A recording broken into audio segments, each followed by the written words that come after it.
여러분, 집 나가면 고생이라는 말이 있습니다. 그런데 이 코로나 팬데믹이 심할 때 밖에 많이 나오지 말고 집에 계십시오라고 하는 일종의 공익 광고를 하면서 집 나가면 고생, 고생자 앞에다가 한 글자를 더 붙여서 집 나가면 개고생이다라는 그런 광고가 나오기도 했었습니다. 지난 주일부터 우리가 살펴보고 있는 비유, 이 비유에 보면 집 나가서 고생한 한 아들이 등장을 하죠. 아버지가 버젓이 살아계신데 유산을 상속받았을 뿐만 아니라 처분까지 해서, 그리고 났더니 아버지가 필요 없는 거예요. 먼 곳으로 가서 방탕한 삶을 살지요. 지난주에 설명을 드렸었죠. 도덕적인 문제가 있을 뿐 아니라 법적인 문제도 상당히 있었던 그런 아들입니다. 그러다가 자신의 모든 소유를 다 소모하고 나니까 아주 궁핍해졌어요. 결국은 당시에 가장 천대받던 직업 가운데 하나였던 돼지 치는 일을 하게 됩니다. 본문에 보면 돼지 사료로라도 배를 채우고 싶은데 그것마저도 여의치 않았다고 하니까 얼마나 이 사람의 처지가 심각하게 망가졌는지를 우리가 알 수가 있죠. 그렇다면 여러분, 오늘 이 탕자라고 부르는 이 사람의 이야기가 우리에게 주는 가르침은 무엇일까요? 결국은 탕자와 그 아버지의 관계를 통해서 우리와 우리 하나님의 관계를 되짚어보게 하는 것, 그것이 아마 이 비유의 매우 중요한 의도가 아닐까 그렇게 생각을 해봅니다. 그래서 오늘 두 가지 질문을 축으로 말씀을 나누려고 해요. 첫 번째 질문은 우리는 어떤 경우에 탕자와 같은 사람이 되는가? 우리는 어떤 이유 때문에 하나님을 떠나는가? 이것이 첫 번째 질문이고요. 두 번째 질문은 그런데 우리는 어떤 면에서 이 탕자와 다른가? 아주 쉽게 말씀드리면 어떨 때 같고 왜 다른가? 이 두 가지 질문을 축으로 오늘 말씀을 준비해 보았습니다. 그럼 여러분, 이 아들은 왜 탕자가 되었을까요? 한마디로 정리를 해보면요, 아버지에게는 관심이 없고 아버지 돈에만 관심이 있었기 때문에 탕자가 된 겁니다. 단순해요. 아버지를 사랑하지 않았습니다. 아버지 곁에 있고 싶지도 않았어요. 단지 아버지의 돈이 필요해서 곁에 있었습니다. 돈이 생기고 나니까 아버지 곁에 있을 이유가 없었죠. 이 아들에게 아버지는 그냥 돈만 주면 되는 분이었습니다. 돈이 생기고 나니까 그 이상의 관계가 거추장스러운 거죠. 유산을 모두 상속받은 후에는 아예 아버지와 아들의 관계까지 끊어버리고 먼 곳으로 떠나버립니다. 그러면 우리는 어떤 상황 속에서 탕자가 될까요? 우리도 마찬가지입니다. 하나님에 대한 관심보다 하나님이 나에게 뭘 해주시는가에 관심이 많을 때 우리는 탕자처럼 하나님을 떠나게 되는 거죠. 이 질문이 사실은 여러분 어려운 질문이에요. 왜냐하면 여러분 저에게 그렇게 물으실 수 있습니다. 아니, 목사님도 하나님이 뭘 해주니까 하나님 믿는 거 아닙니까? 하나님이 우리에게 뭘 해주시니까 우리가 하나님을 믿는 거지, 하나님이 아무것도 안 해주시는데 왜 하나님을 믿습니까? 여러분, 이 비율이 끊임없이 변해요. 아주 거칠게 표현을 하면 이렇습니다. 하나님이 나에게 돈을 주시니까 하나님인 거예요. 하나님이 나에게 건강을 주시니까 하나님인 겁니다.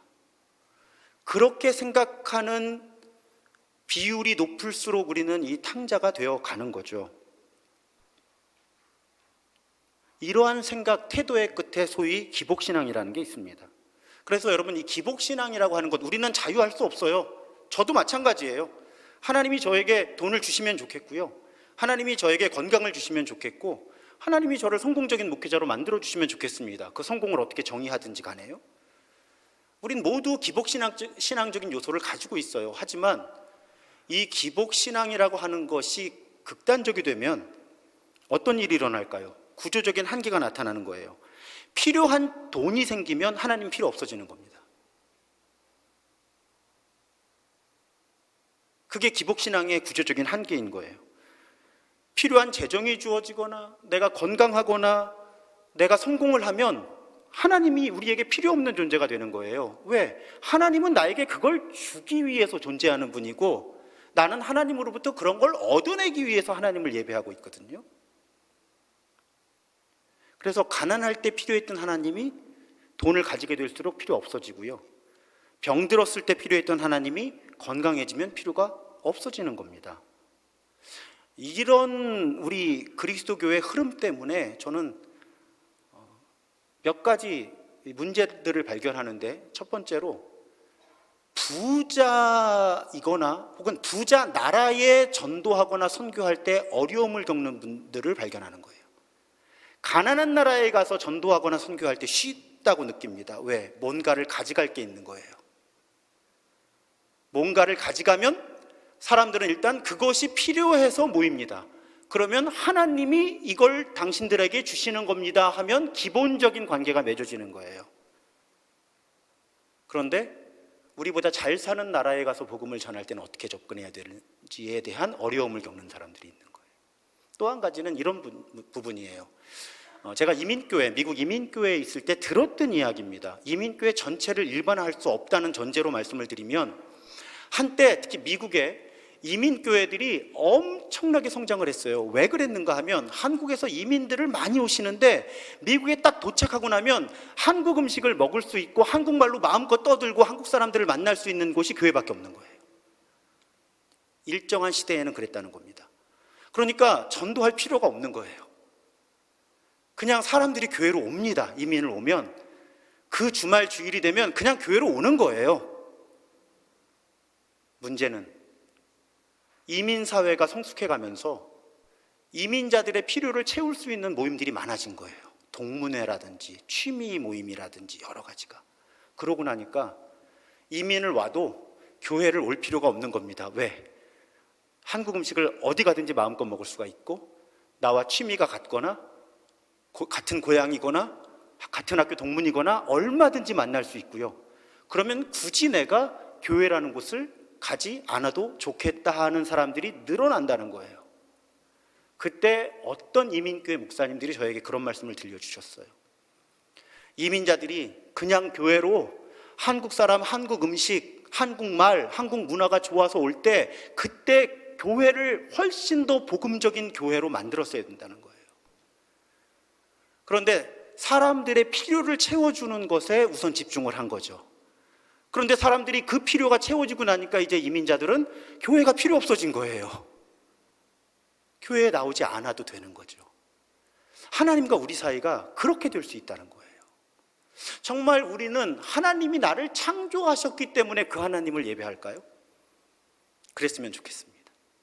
정말 하나님이 나의 구원자이시기 때문에 하나님을 예배하나요? 그 마음이 좀 컸으면 좋겠어요.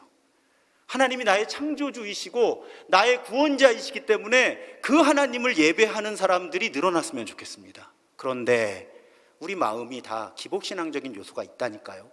문제는 그 요소가 너무 커지게 되면 정작 하나님이 그 필요를 채워주실수록 하나님을 떠나는 거예요. 아주 역설적이죠. 하나님께 이 필요를 채워달라고 예배하고 기도했던 거예요. 그런데 우리 탕부 하나님이 은혜를 베풀어 주셔서 그 필요를 채워주시면 주실수록 이제 하나님은 나에게 필요 없는 존재가 되어버리는 거죠. 그렇게 우리는 탕자가 되어 간다는 말씀이에요. 하지만 여러분, 우리 삶이 결코 우리 마음대로만 되는 것이 아니죠. 이 탕자에게 다시 아버지의 존재가 절실해지는 때가 옵니다. 지금 이 아들이 아버지의 소유를, 아버지의 돈을 아버지보다 더 소중히 여긴 대가, 그래서 돈이면 충분히 행복할 거라고 생각했다가 그 돈이 사라지니까 삶이 무너지고 생계가 위험해지는, 생명이 위태로워지는 지점에 온 거예요. 그렇게 대가를 톡톡하게 지불하면서 이 탕자는 변화를 일으킵니다. 오늘 본문 17절에 보면 그 변화를 이렇게 설명해요. 그제서야 이 아들은 제정신이 들었다. 여러분, 사실은 우리가 고난을 당할 때 이유를 정확하게 알 수가 없습니다. 내가 뭘 잘못했을 수도 있고 또 세상이 망가져 있으니까요. 또 사탄이 그렇게 하는 걸 수도 있고요. 때로는 하나님이 우리를 시험하실 수도 있어요. 고난의 이유를 정확하게 분별한다는 것은 사실은 쉽지 않은 일입니다. 하지만 고난의 유익이 하나 있다면 그 유익은 바로 우리가 제정신을 차리게 하는 거예요. 만약에 제정신이 아니었다면 말씀이죠. 그래서 어떤 분들은 고난을 만나면, 특히 고난 속에서 내가 의지했던, 붙잡았던 모든 것들을 잃어버리게 되면서 제정신을 차립니다. 아, 내가 하나님을 떠났구나. 하지만 어떤 분들은요, 삶의 외형적으로는 아무 부족함이 없어 보이는데도 위기의식을 느끼고 하나님을 다시 찾게 되기도 해요. 왜 그럴까요? 우리가 영적인 존재라서 그래요. 그래서 물질적으로 부족한 게 전혀 없어도요, 영적인 목마름이라는 게 인간한테는 있습니다. 그런 게 없을 줄 알았는데 삶의 조건들이 다 채워지면 나는 하나님이라는 존재가 필요 없을 줄 알았는데 어지간한 걸 다 갖추고 있음에도 불구하고 나에게서 어떤 영적인 목마름을 느끼게 되는 거죠. 마치 나침반이라고 하는 것이 왜 아무리 흔들어 놔도 남쪽과 북쪽을 이렇게 향하게 되듯이요, 우리 영혼은 하나님을 갈망할 수밖에 없습니다. 그래서 마치 이 탕자가 아버지라는 존재를 다시 기억했던 것과 같은 그런 순간이 우리에게 찾아오는 거죠. 제정신이 들어서, 피조물로서 제정신이 들어서 하나님이라는 존재를 잊고 있다가 다시 생각하게 되는 지점이 우리의 삶의 여정 가운데 존재한다는 말씀이에요. 그렇게 제정신을 차리고 났을 때 우리에게는 기회가 옵니다. 선택할 수 있어요. 돌아갈 것인지 그냥 눌러 앉아 있을 것인지. 이 탕자에게도 그 선택을 할 수 있는 지점이 온 거죠. 렘브란트가 그린 그림 중에, 이렇게 스케치 중에 이런 그림이 있습니다. 돼지 가운데 이 탕자가 있는 거예요. 삐쩍 말랐죠, 아주. 그런데 이 렘브란트의 작품을, 미술을 연구하는 분들은 책에 그렇게 쓰고 있어요. 렘브란트라는 화가에게 있어서 저 자세는 분명히 참회하는 자세라는 겁니다. 회개하는 자세라는 거예요. 렘브란트의 작품 세계를 볼 때. 그러니까 지금 이 탕자는 회개하고 있는 겁니다. 이렇게는 살 수 없겠구나. 내가 돌아가야 되겠구나. 그래서 이 아들이 생각을 하죠. 아버지에게 돌아갔을 때 뭐라고 말씀드릴 수 있을까? 그래서 오늘 본문 18절과 19절에 보면 이런 대사를 생각해냅니다. 아버지, 내가 하늘과 아버지 앞에 죄를 지었습니다. 나는 더 이상 아버지의 아들이라고 불릴 자격이 없으니 나를 품꾼의 하나로 삼아 주십시오. 이 대사를 마음에 품고 아버지께로 돌아가는 거예요. 과연 이 고백이 진정한 회개였는가? 아니면 단지 당장 굶어 죽지 않고 생계를 이어가기 위한 방편이었는가? 논란의 여지는 있습니다. 하지만 예수님의 관심은 거기에 있지 않아요. 이 이야기 속에 아들의 마음에 있지 않고요. 정말 중요한 것은, 예수님이 중요하게 여기신 것은 이 아들의 마음이 아니라 이 아들의 행동입니다. 오늘 본문 20절에 보면 이 아들은 일어나서 아버지께로 가요. 아들의 마음은 이 지점에서 중요하지 않습니다. 정말 회개한 것인지 아니면 생명을 부지하려고 시도하는 것인지 그게 중요한 게 아니고요. 정말 변화를 일으키는 건 이 아들이 일어나서 아버지께로 가는 행동이라는 거예요. 여기서 여러분, 우리는 죄책감과 회개의 차이를 발견할 수 있어요. 죄책감이라는 것이 무엇입니까? 내가 뭘 잘못한 걸 깨닫게 된 거예요. 그리고 나니까 책임을 느끼는 마음이 생깁니다. 아, 내가 잘못했구나. 이게 죄책감이에요. 그러니까 오늘 본문 18절에서 이 탕자가 내가 하늘과 아버지 앞에서 죄를 지었구나 하는 순간 죄책감을 갖게 된 거예요. 회개는 무엇입니까? 죄책감을 느끼는 것에 머물지 않고 직접 움직이는 것이, 변화를 시도하는 것이 회개인 거예요. 잘못을 깨달을 뿐만 아니라 고쳐야 될 걸 바로 잡는 게 회개라는 거예요. 성경적으로. 그러니까 오늘 본문에 보면 20절에서 이 아들이 일어나서 아버지께로 가는 행동이 회개인 겁니다. 앉아서 잘못했습니다 하는 건 죄책감이에요. 일어나서 아버지께로 움직여 가는 게 회개라는 말씀이죠. 그래서 여러분, 이 둘을 잘 구별하지 못하면 실제 삶의 변화가 일어나지 않고 고통스럽기만 한 거예요. 생각만으로 바뀌는 게 별로 없거든요. 여기 자녀들을 키우신 부모님들이 많이 경험하신 걸 거예요. 아들과 딸이 이제 학생이에요. 시험 걱정을 무지하게 해요. 잠도 못 자고. 근데 정말 필요한 건 뭐죠? 공부를 하는 거잖아요. 걱정을 그렇게 해요. 근데 공부를 안 해요. 공부를 해야 되겠다는 걱정이 변화를 일으키지를 않죠. 공부를 해야 되는 겁니다. 여러분, 이 탕자가요, 돼지우리에 앉아서 내가 하늘과 아버지 앞에 죄를 지었다 석 달 열흘 동안 고통스러워 해봐야 아무것도 안 달라집니다. 그러다 죽는 거예요. 이 탕자의 삶을 소생시킨 건 내가 하늘과 아버지에게 죄를 지었다고 고통스러워했던 순간이 아니라 그냥 일어나서 아버지께로 발걸음을 옮겨서 이 사람이 사는 거예요.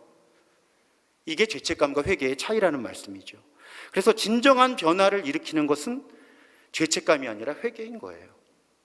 우리가 살아가다가 내가 뭔가 잘못됐다고 느껴요.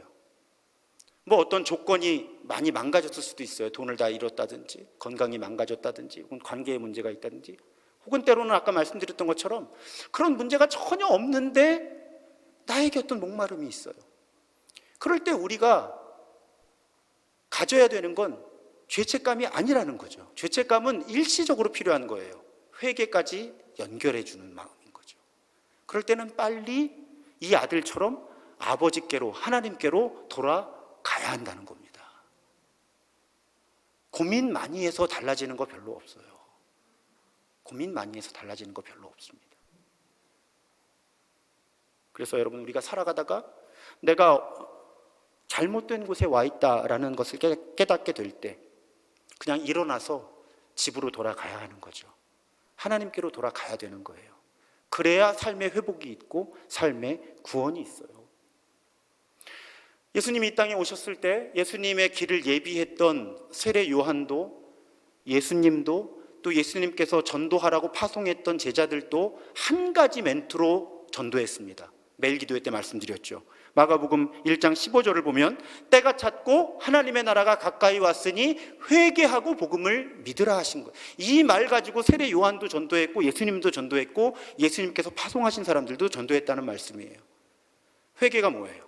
자, 우리에게는 늘 두 가지 힘이 작동합니다. 하나님 나라로 들어가게 하는 힘과 하나님 나라로부터 멀어지게 하는 힘. 회개라고 하는 건 내가 하나님 나라의 삶에서 멀어지게 하는 힘을 느끼는 순간 그 힘에 저항해서 하나님 나라의 삶을 선택하려고 의지를 가지고 방향을 바꾸는 것을 회개라고 하는 거예요.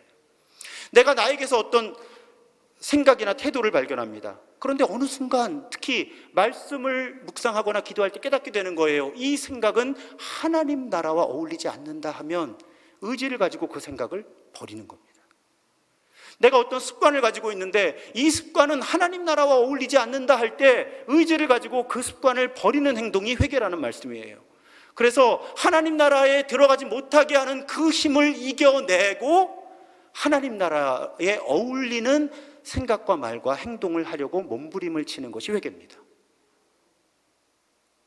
근데 우리 힘으로 되지 않죠. 그래서 우리 어떻게 해요? 기도하는 거잖아요. 우리 주님의 기도를 드릴 때마다 뭐라고 기도합니까? 하나님의 나라가 임하시오며 이렇게 기도하는 거예요. 우리 힘으로 되질 않으니까 하나님이 하나님의 나라를 내 삶 속에 이루어 주십시오. 우리는 그렇게 기도하면서 하나님의 나라에 들어가는 겁니다. 그래서 복음인 거예요. 좋은 소식. 하나님의 나라가 있다는 거예요. 있을 뿐만 아니라 열려 있다는 거예요. 내가 마음 먹으면 들어갈 수 있다는 겁니다. 그래서 좋은 소식인 거예요.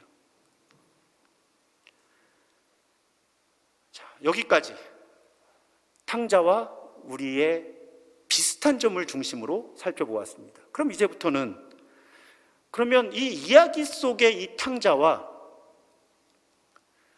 우리는 어떤 점에서 다른가를 살펴보려고 해요.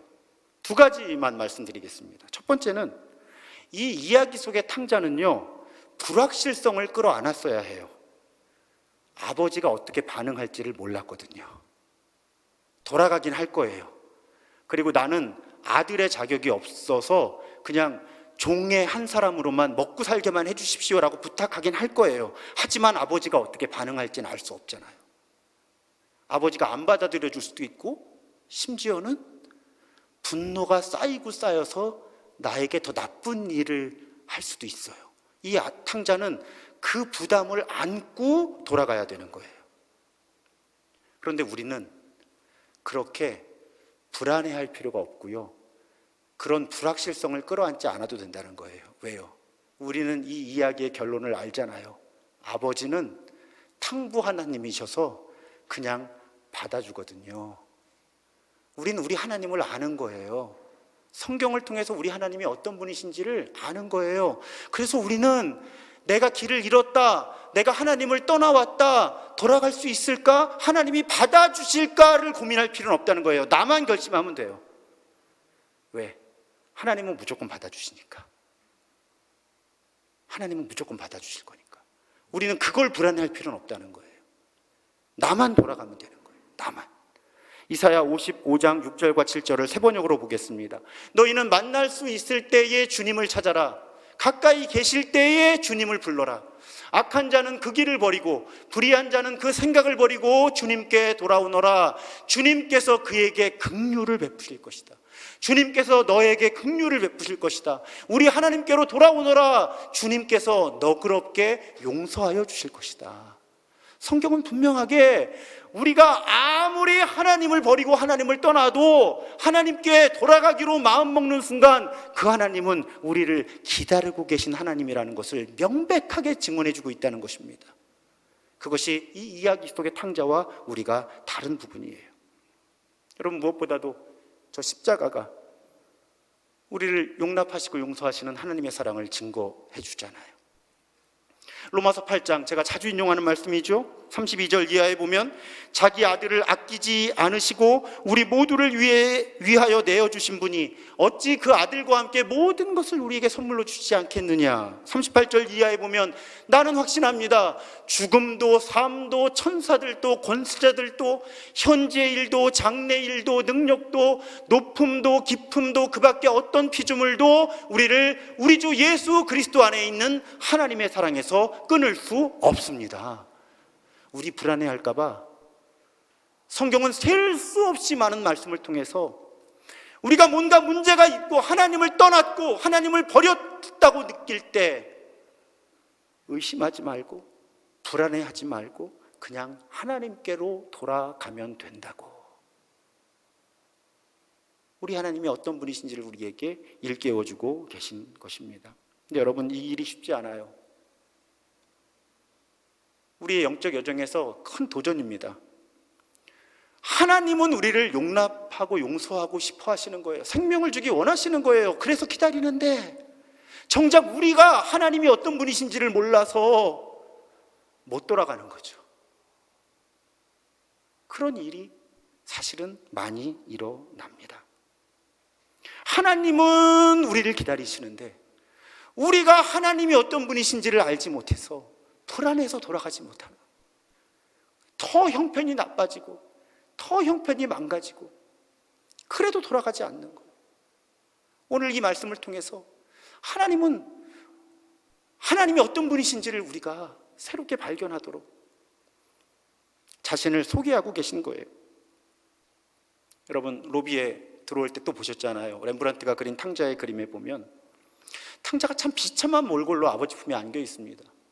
머리는 빠진 건지 뽑힌 건지, 옷도 그냥 아주 넝마 같은 거 한 벌 걸치고, 얼마나 지금 상황이 처참하면 샌들도 한쪽은 신고 한쪽은 벗고, 그냥 본래 준비했던 말도 제가 볼 땐 못했어요. 지금 그냥 무기력하게 아버지 품에 안긴 거예요. 근데 여러분, 저렇게 무기력하게 아버지 품에 안기니까 살잖아요. 저런 몰골로도 아버지 품에 안기면 살잖아요. 우리도 어떠한 처지가 되든지,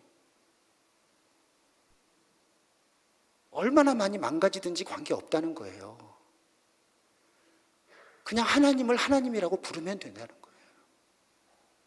하나님이 나의 하나님이라 고백하고 돌아가면 된다는 거예요. 그럼 우리 탕부 하나님은 그냥 저렇게 안아주신다는 거죠. 거기에 우리의 살 길이 있다는 거예요. 여러분, 제가 은총의 낙관주의라는 신학 용어를 자주 말씀을 드리죠. 우리가 아무리 타락하고 우리가 망가져도요, 하나님은 우리를 다시 회복시키시고 생명을 주실 은혜를 가지고 계신 분이라는 거죠.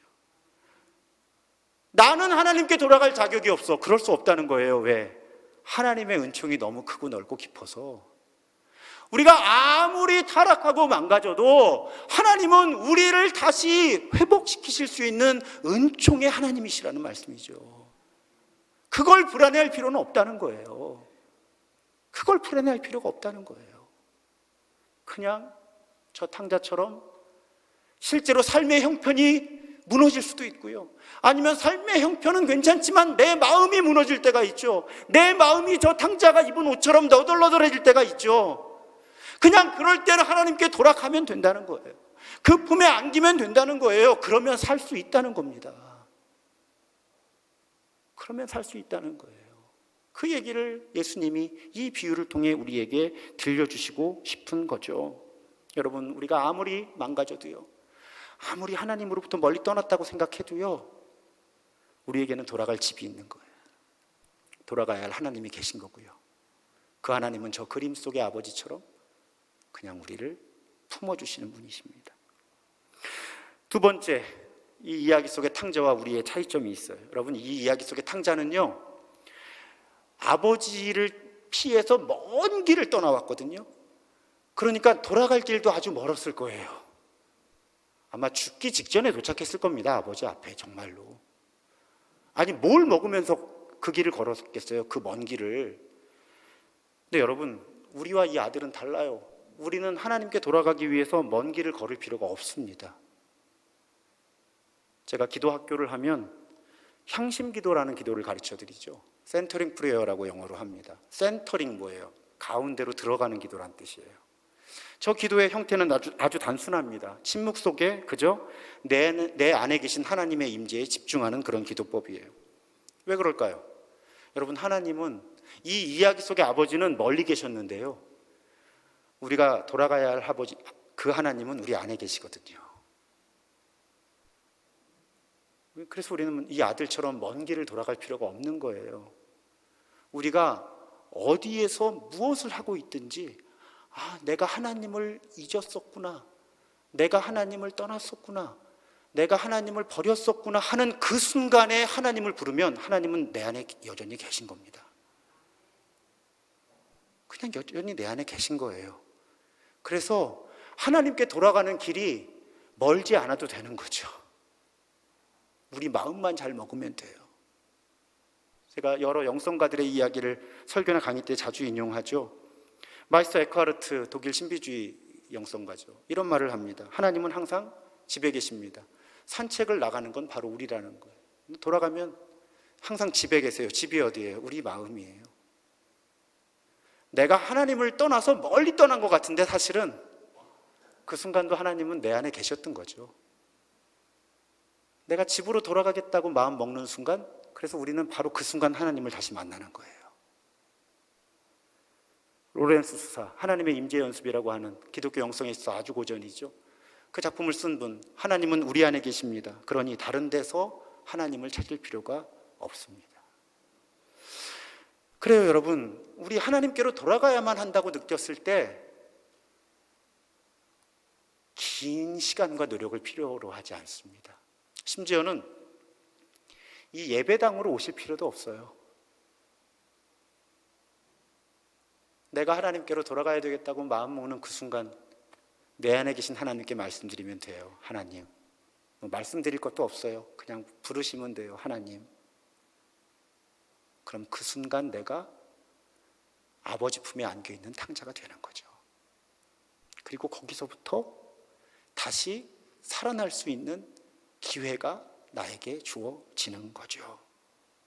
하나님은 항상 우리 안에 계시기 때문에, 하나님은 항상 집에 계시기 때문이에요. 언제든 돌아갈 수 있는 집, 내 마음이죠. 여러분, 물론 아예 집을 떠나지 않는다면 가장 좋을 거예요. 하지만 아마 저와 여러분 살아가다 보면 하나님을 떠나는 순간이 올 수 있습니다.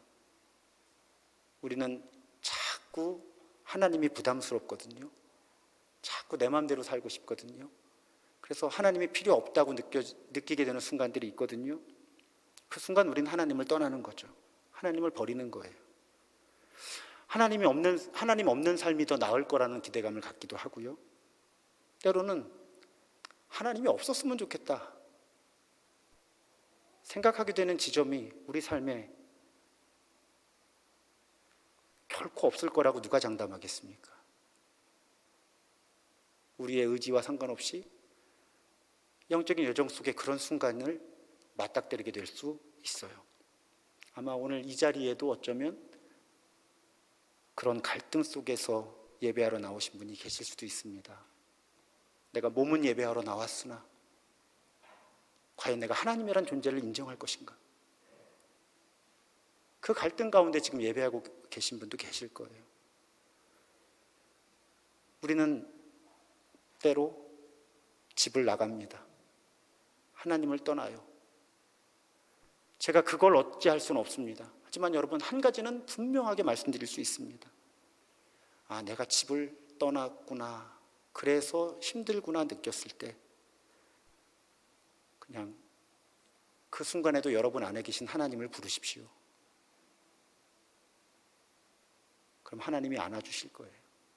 품어주실 거예요. 그리고 새롭게 살아낼 수 있는 힘을 주실 거예요. 하나님과의 새로운 관계를 시작하게 하실 겁니다. 잔치를 열어주실 거예요. 이미 십자가에서 우리를 환대하신 하나님께서 항상 우리를 기다리고 계시다가 우리를 안아주시고 품어주시고 치유하시고 회복시키시며 새롭게 하십니다. 여러분, 너무 단순해서 믿기 어려우셔도 믿으셔야 돼요. 너무 쉬워서 믿기 어려우셔도 믿으셔야 돼요. 이게 복음이거든요.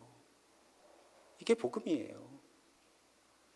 논리적이지 않으셔도 믿으셔야 돼요. 세상에 그런 아버지가 어디 있어? 우리 하나님이 그런 아버지거든요. 그런 어머니거든요. 그렇게 여러분 살아가시다가 하나님을 떠났다고 느꼈을 때, 내가 하나님을 버렸다고 느꼈을 때 그래도 돌아가야겠다는 마음이 드시거든. 언제 어디서든지 어떤 순간이든지 여러분 안에 그때에도 여러분들을 떠나지 못하고 계신 하나님의 이름을 부르십시오. 그리고 새롭게 시작하시면 됩니다. 그렇게 늘 항상 집으로 발걸음을 옮길 수 있는, 항상 하나님께로 돌아가는 삶의 길을 걷는 우리 모두가 되기를 주님의 이름으로 축복합니다.